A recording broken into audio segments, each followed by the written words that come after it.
It's Madhusudan Murarka is the marketing director of Antu Teas, Nepal. Antu Tea is a very prominent brand of orthodox tea in Nepal and the Indian subcontinent. The tea are exported to more than 20 countries worldwide. Antu Tea is the largest brand and orthodox tea produced and exported from Nepal. Madhusudan Murarka sir has been associated with this company since its inception and largely responsible for spearheading the sales growth of the company apart from looking after the welfare and the promotion. For more than 25,000 individual small tea farmers and farmer group in Nepal. So I would want Mr. Madhusudan sir to please come up here on stage and present to us about a speciality of Nepal and Antu tea. Today I am going to speak about Indo-Nepal tea, lending benefits for better global realizations. I don't have slides today, but you can ask me questions anytime you feel you have not understood anything, or so you're free to interrupt me. And it's all about points that I'm going to make and my explanations that I'm going to make regarding the benefits and the comparisons between India and Nepal. So first of all, I'm going to talk about the facts about tea common to both the countries. The histories of tea in both the countries date to more than a couple of centuries back. Teas grown in India are similar to almost same to the teas grown in Nepal. Both the countries have the same kinds of teas. Chai as a welcome drink is offered to every guest in an Indian household, and it holds true for an Nepalese household too. 90% of the Indian households start their mornings with a cup of hot steaming chai, and this holds true in Nepal as well. CTC variety of tea, which is also called as the humble doodh wali chai, is the most popular type of tea consumed in both the countries. Both India and Nepal are large manufacturers of both CTC and orthodox variety of teas, and also export a large quantity of these teas to countries world over. Since the teas grown and processed in these two countries are very similar, the export market too for these teas are fairly common. For the CTC variety of teas, the main export markets are Pakistan, Russia, Iran, Kazakhstan and Uzbekistan. For the orthodox variety of teas, it is mainly the European countries like Germany, Poland, France and the UK. The other regions apart from the European regions are Russia and Iran. One interesting fact has been noted lately is that China has been importing a huge amount of CTC tea from both India and Nepal since the last couple of years.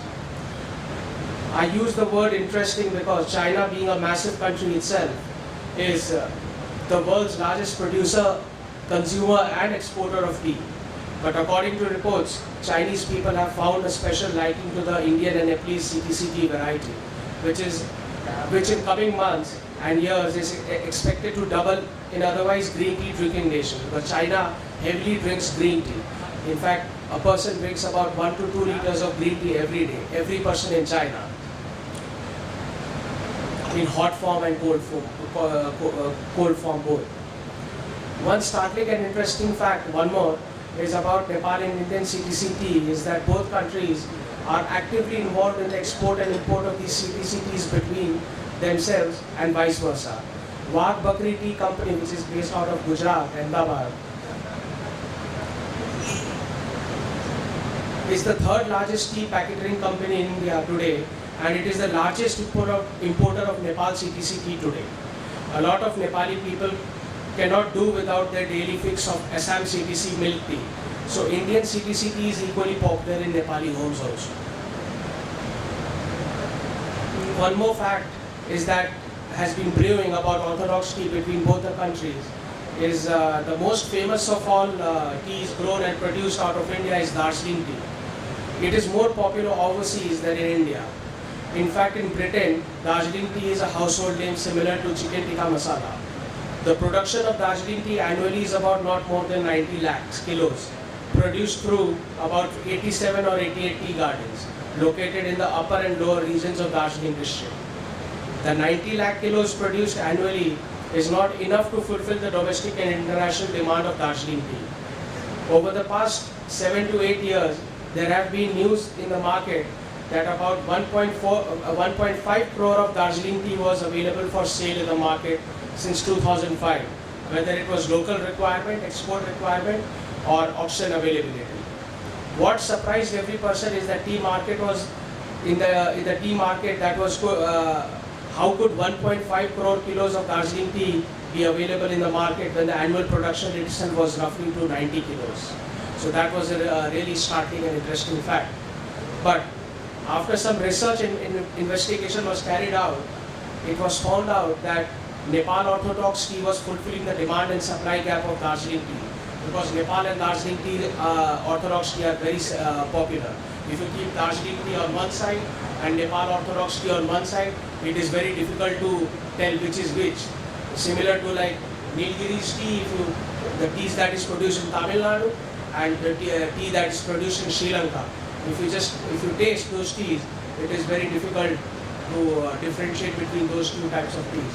Or you can say this has also been compared with the Pakistani basmati rice and Indian basmati rice. Indian basmati rice is very popular with Pakistani basmati rice. Many people sell the Pakistani basmati rice saying that it is an Indian basmati rice. Because Indian basmati rice, the brand name of Indian basmati rice is very high as compared to Pakistani basmati rice. So people sell the Pakistani rice giving the name of Indian basmati rice. Also for Alfonso mangoes. Indian Alfonso mangoes are very popular and people from Pakistan, they sell those mangoes of Pakistan saying that they are Alfonso mangoes from Maharashtra of India. So this is the problem that is being carried out right now. It is happening between Darjeeling tea and Nepal tea. People are selling Nepal tea in the name of Darjeeling tea, which is ultimately it is spoiling the brand name of Darjeeling tea. The traders and blenders of tea, basically the people responsible for this is the traders and blenders of tea. Only one genre and type of tea, that is Nepal Orthodox tea, can be compared to Darjeeling tea with regards to taste, appearance, aroma, color and flavor. So huge quantities of Nepal Orthodox tea and Darjeeling tea were getting mixed and being sold in the international market as Darjeeling tea. The way the demand of Darjeeling tea worldwide was being fulfilled, but in a wrong way. It is a wrong way to get for the market to meet the demands of the market. Obviously, you are selling in the market the packets as Darjeeling tea, but inside it is Nepal tea. So it is basically misleading the consumers. This is the reason why the Darjeeling Tea authorities and Tea Board of India had to apply for the geographical indication of the GI permit for the restricted use of the word Darjeeling tea. Now it is not possible, but illegally people are still doing it. Since Darjeeling tea has applied for the GI license, it's very tough to replicate this, but people are still doing it worldwide. The blenders are doing it. The blenders are mixing. What they are doing is they are mixing 80% Darjeeling tea with 20% Nepal tea and are selling it in the market. I myself, as the largest tea producer and exporter of tea in Nepal, would not support of such an unethical practice and would rather want the tea boards of India and Nepal to both come forward and create understanding so that the brand image of Darjeeling tea is not destroyed and the tea loving people do not get to face the supply difficulty as far as Darjeeling tea is concerned. If both the tea boards come together, then both can harness the benefits and technologies of each other. Nepal produces very less quantity of tea as compared to India because of its size and limited geographical capabilities. But at the same time, it has the capability to produce and export world-class teas. India, on the other hand, produces a large volume of teas, a majority of which are focused for the mass market. Like India produces a large variety of powdered teas, dust teas, and it is sold as low as 40 or 50 rupees a kilo. And it is exported to all the, I wouldn't say it, I would put it this way, it is exported to all lower developed countries. And people drink it over there and people like those teas because it is a strong tea. In the UK it is called as a builder's tea. And because it gives a strong flavor and it is very cheaply sold. Whereas China doesn't produce that kind of tea. If both come together and share their technical expertise, then it will be a boon for the tea industry as a whole. So I would request only, I mean, we have also sent the reports, and we've also requested both the tea boards of India and Nepal to come together and solve this problem for once and all, so that people stop mixing Darjeeling tea along with the Nepal tea and stop selling it as Darjeeling. Any questions?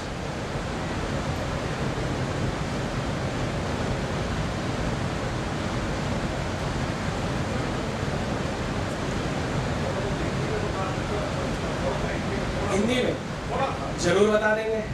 कुछ पूछिए हिंदी में, फिर मैं बताऊं. अच्छा ठीक, mic से बताइए. नहीं, कुछ पूछिए तो मैं बताऊं, हिंदी में बताऊं आपको. कुछ पूछिए जो आपको पूछना है. चाय की खूबियाँ ही बता दो. चाय की खूबियाँ. हाँ. अच्छा, चाय की खूबियाँ ये है कि आपको हेल्थ बनाए रखता है, लेकिन आजकल लोग क्या करते हैं कि चाय दूध के साथ और चीनी के साथ पीते हैं. तो चाय का जो बेनिफिट होता है, जैसे आप दूध और चीनी मिला लेते हैं तो चाय का बेनिफिट 80% वहीं पर गायब हो जाता है.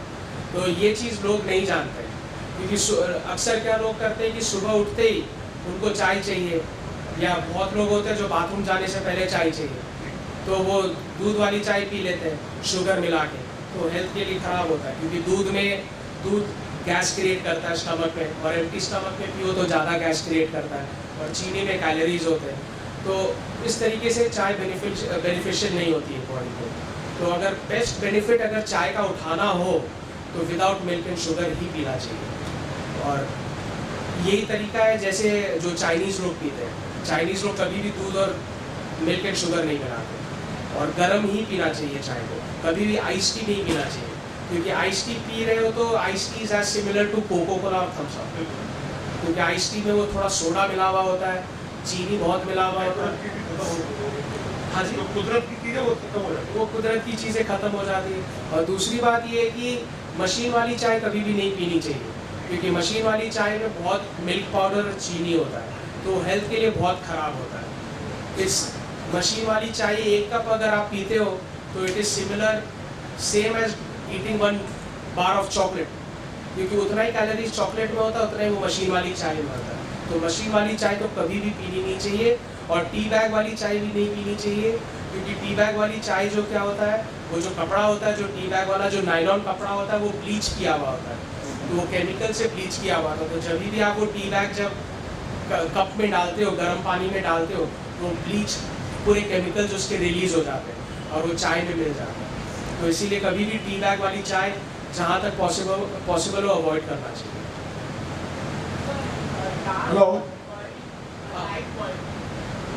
Hello. I just want to interrupt. Actually, just now you said that iced tea you should not take. It is correct. Sorry, sir. Iced tea. Yeah. Yes. Iced tea you said you should not have it. Yeah. But that is commercially it is available now. It is it is all chemicals and something like that. But I am used to iced tea since more than 25-30 years.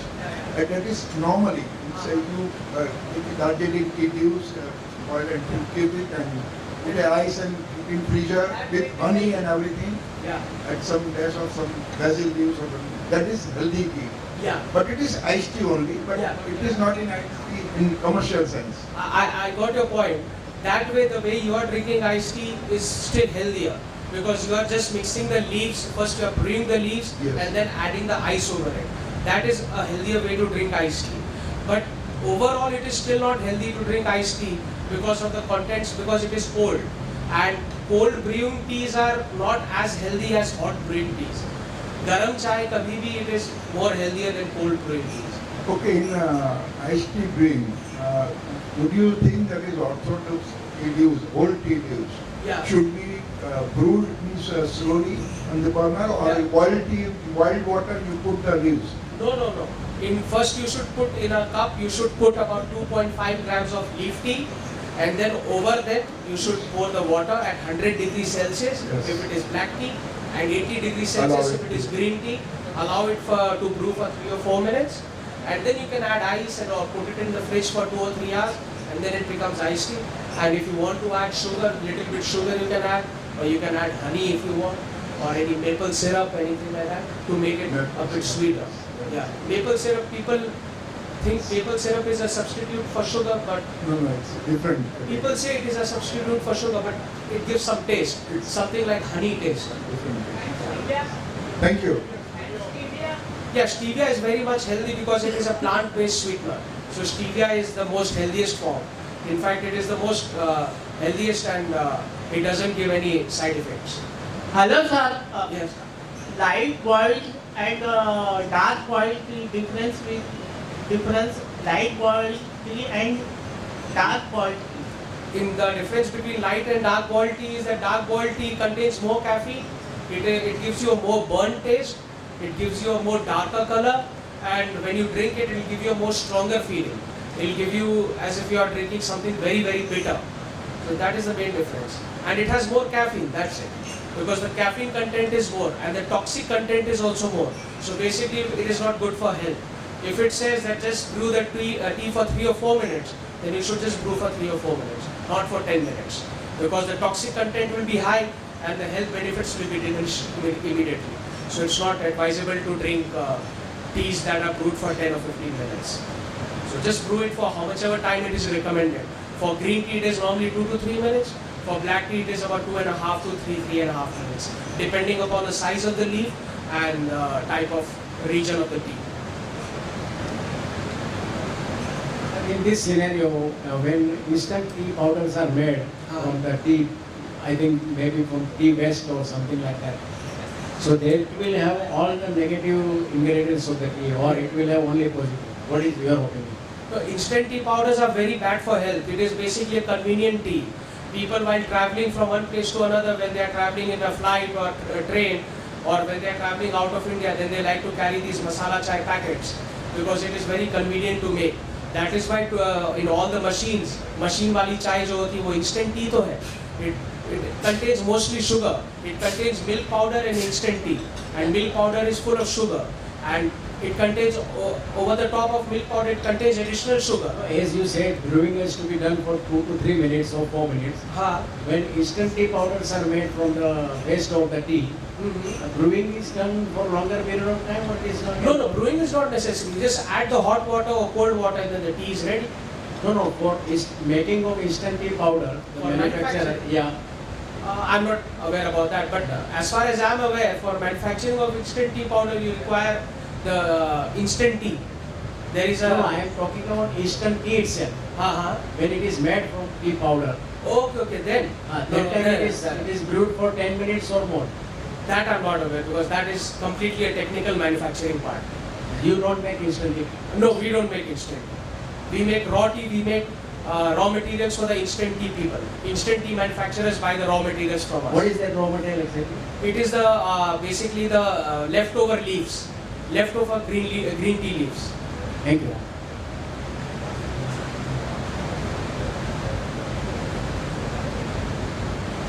Hi.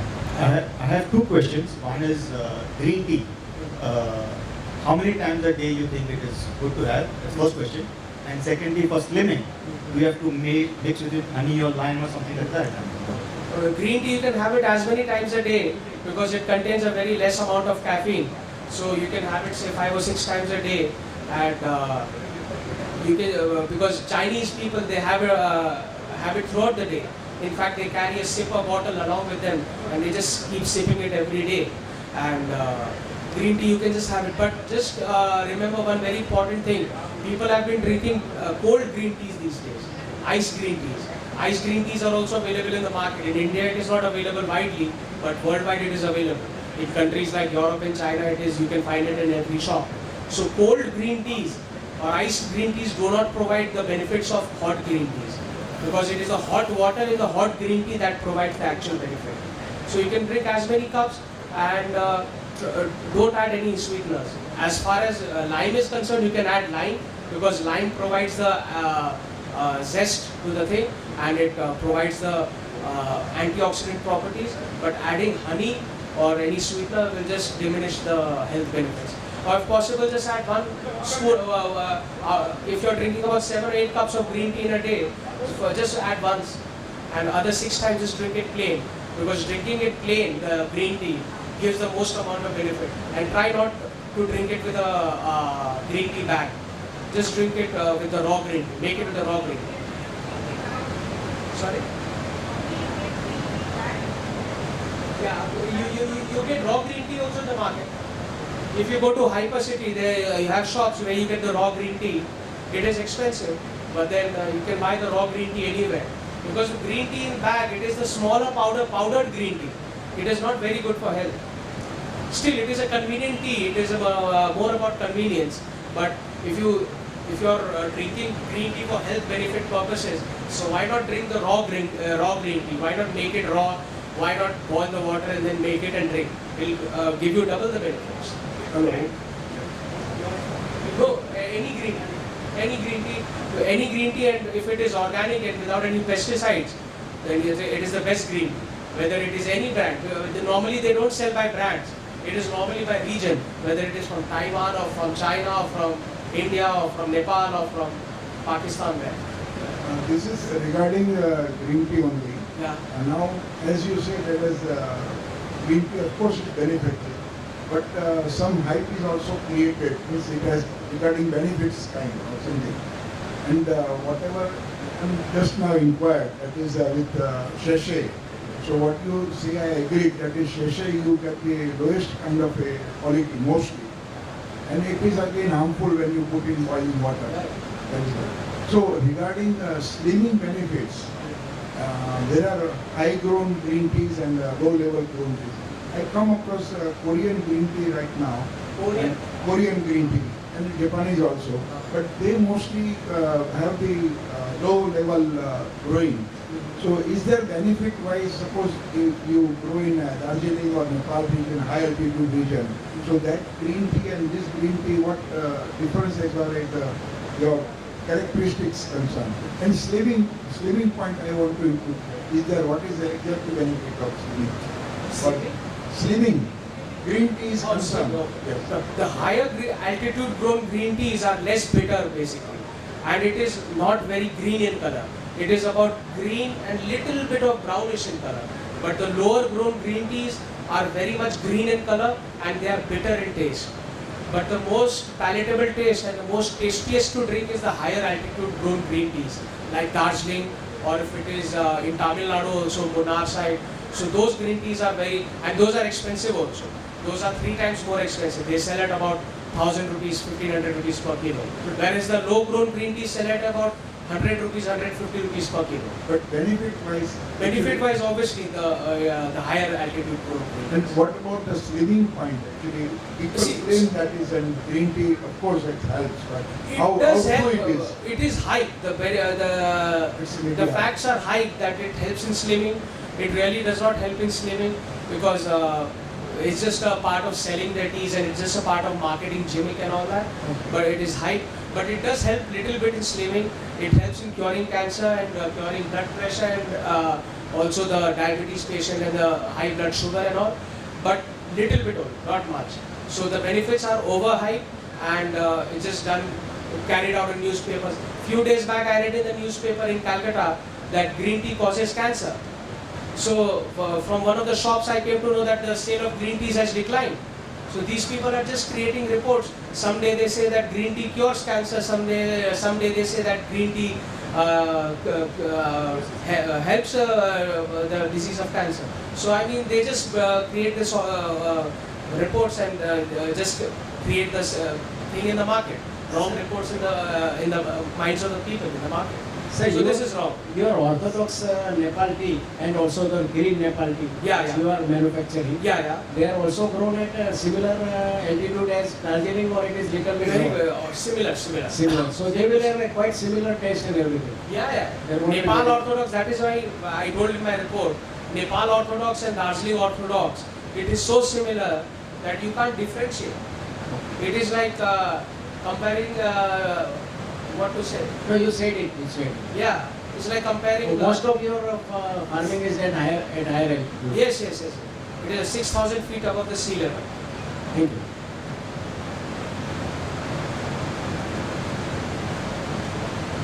Good afternoon. Good afternoon. For high diabetic insulin dependent patients, suppose I am insulin dependent, I have for 50 units per day, and simultaneously that BP also come. It's a deadly combination. So which this tea that or is harmful? Which tea is harmful? Yeah. Which tea they should prefer to take? Oh, okay. Which tea you should prefer to? You should prefer to take any type of tea. Even you can take Assam tea, but without milk and sugar, because milk and sugar are both the most biggest poison for a patient like you, or for any diabetic patient. Sugar is the most harmful thing to do. So on Air India, I was posted in Cochin. So I was taking Munnar tea for 5 years. Which tea? Munnar. Munnar, okay. Tea grown in Munnar, okay. Yeah, so those teas are very nice. You can consume. Even is good for taste also. Yeah, you can consume any kind of tea as far as for health benefits. If you are looking at that, as far as it is without milk and sugar, you can consume any kind of tea. And green tea is recommended for consuming because it contains less caffeine. Yeah. So if you just consume green tea, probably you can add some lemon or something and just have it, and it helps you clear your body also. It helps you detoxify and clear your liver, and also it makes you feel good. So we have traveled more than 30 years. So big problem. Because if you drink Assam tea, it contains more caffeine. It contains more caffeine, which caffeine may be bad for your health, but green tea contains less caffeine, which is good for your health. That's all. Right.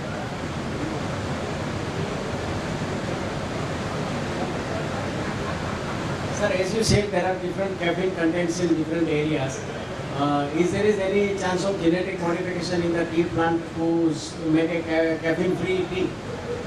Yeah, we have caffeine-free teas in the Western market. In Europe, they sell caffeine. No, it is genetically modified plant or it is chemically No, removed? it is not genetically modified. I think they do the process of, while processing, they do some changes. But it is not genetically modified, as far as I know. Processing, process of the green tea. Green tea Yeah, leaves. after the leaves are plucked, Yeah. then they do some modification. But they don't do while it is growing. Because if they would have done some modification while it was still growing, then it would have been genetically modified. But they do it after the plucking of the leaves. They, I think, wash the leaves or they boil the leaves, they do something so that the caffeine content is finished. I've So seen that. caffeine is a highly water-soluble ingredient of the tea.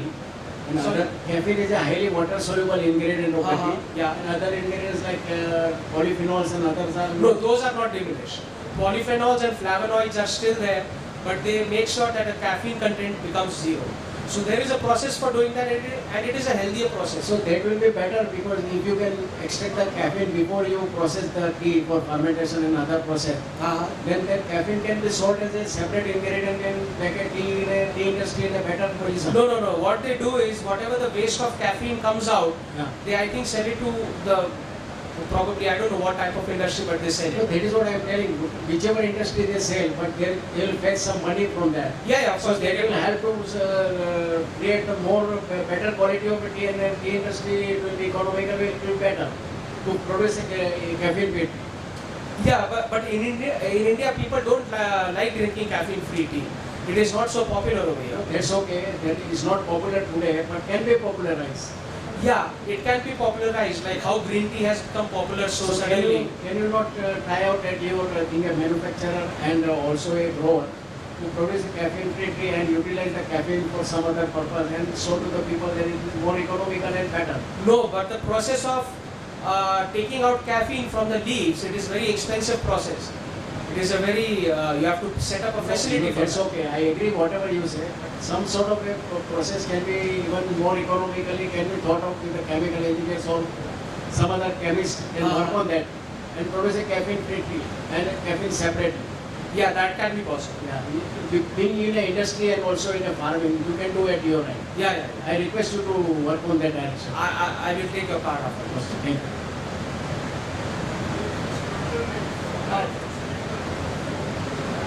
Instead of steaming, if you heat the leaf on hot water, and some of the caffeine will definitely go. Instead of what? Instead of steaming, roasting. What is known as roasting of green leaf. Instead of roasting, if you dip it in hot water and for about a minute and a half, Yeah. quite a bit of caffeine will come out. You mean to say during the manufacturing process? Absolutely. Yeah. After harvesting. Yeah. See, getting green tea. That is a natural process. I am also a producer of green tea. Okay. I'm from Assam, Okay. and I have got my garden on the hills, on the Karbi hills. The elevation. So there, this is what I was told earlier also. That instead of steaming the leaf, there are two ways you can do it. There are three ways. Either you can pan fire it, you can use the pan like the Chinese do, or you can use hot water Yes. and dip the leaf, actually leave it for a minute and a half or two, and then you remove it, then you send it for rolling and drying. Yeah, that is also possible. Yeah. That if you do, quite a bit of this caffeine should come out. Yes. I agree with you. Otherwise, one very simple way of taking out the caffeine from the tea is by brewing it 2 times. Okay. Like you have in a cup, you put 2.5 grams of tea, you put hot water of 100 degrees, let it brew, and after it gets brewed, then just throw the water. Then again put fresh 100 degrees water, and the second time when it brews, just drink that. So 90% caffeine is finished from it. So that people do it at home these days. Like people before sleeping. That's a good point. Yeah, Good point. before sleeping, like some people are there, if they eat a heavy meal, and after that heavy meal, if they want to get rid of the calories and all the oil in their stomach, and they want to have some green tea or black tea, but they don't want to take in the caffeine because they know they want to sleep. So caffeine disturbs with the sleep. So they want to take out the caffeine, so they do that. They first brew it and throw the water, and then the second brew they do, it doesn't contain caffeine, it just contains 5 or 10% of caffeine. And I'm told the Chinese, they drink tea throughout the day. Yes, they do. They have a kettle They do. on the fire all Yes. the time, Yes. and they put some green tea, and then they empty it, again put some water. Yes. With the same tea, they can make tea for, say, green tea for 5 to 6 times. Yes. Same tea, they use it and overuse it 5 and 6 times, and it gives the same flavor. Maybe a little bit less flavor, little bit less. But same benefits you will get. Benefits is same because the main benefit is of the hot water. Absolutely. Yeah. So main benefit is of the hot water, and that is what acts on your body and gives you the health benefit of a green tea. Anything taken cold, even in Ayurveda, says anything taken cold is death, and warm is life. This is what they say. Yes. So anything taken cold is very bad for digestion. Cold food, cold tea, or caffeinated drinks should never be taken cold. Yes. Because the benefit of hot water to the body is very much as compared to the cold water. Yeah. It is highly beneficial, the hot water. Even if you don't drink green tea at all, and if you just drink hot water, even that can help you lose weight or detoxify toxins from the body. In fact, water should be always drunk warm. Yeah. Because 90% of the benefit of green tea is due to the hot water. 90% of that is what the scientists are claiming. 90% of the benefit is not due to the fact that it is green tea or black tea. It is because of it is hot water. That is why they say never drink green tea in cold water. Because if you drink green tea in cold water, then absolutely no benefit you'll get apart from just quenching your thirst.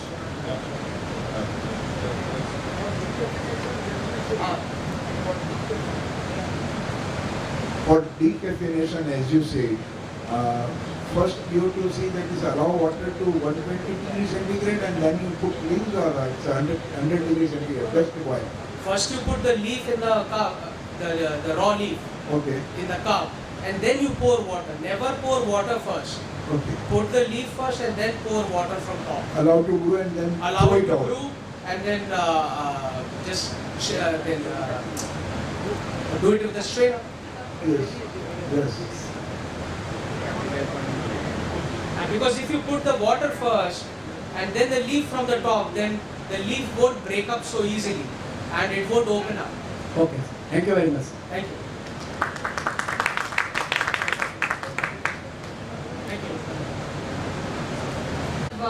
Nishita ma'am here to felicitate with a memento and a trophy and a gift. So let's welcome you back on stage for the felicitation.